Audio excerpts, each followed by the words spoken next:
Apple has to pay billions of pounds to British right holders for cellular technology. That could drive Apple out of the market, says the legal department.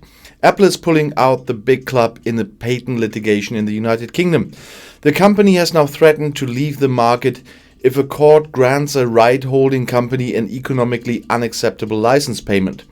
Optus Cellular Technology, a so-called non-practicing entity whose business model consists of buying and holding patents in order to license them to large and small companies, is asking Apple up to £5 billion because Apple allegedly has several patents of the company's wireless communications sector. In June, a high court ruled that Apple affected two Optus patents with the iPhone. These have to do with the connection to the cellular network.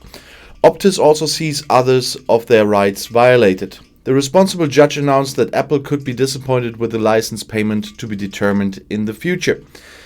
Thereupon, Apple lawyer Marie Demetriou reports to This Is Money and said Apple would look at the terms and then decide whether it makes economic sense to accept them or leave the UK market. It could come to conditions that the court sets that are simply economically unacceptable. The judge had previously said he saw no evidence that it is even remotely possible for Apple to exit the UK market. Apparently, Apple sees it differently. The actual verdict in the case is not expected until next year. Then the competent court should determine the amount of the license payment. The British Supreme Court had previously ruled that a British court was entitled to determine the amount, even though it was only competent for the local market.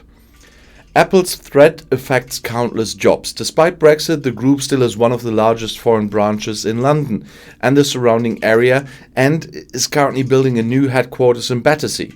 According to Apple's own statements, over 300,000 jobs in Great Britain will hang on the App Store alone. The patent dispute could, among other things, mean that Apple is no longer allowed to sell the iPhone in the country. Another legal dispute is currently ongoing in which it concerns the interpretation of possible payments to Optus. And I'll see you in my next video. Auf Wiedersehen.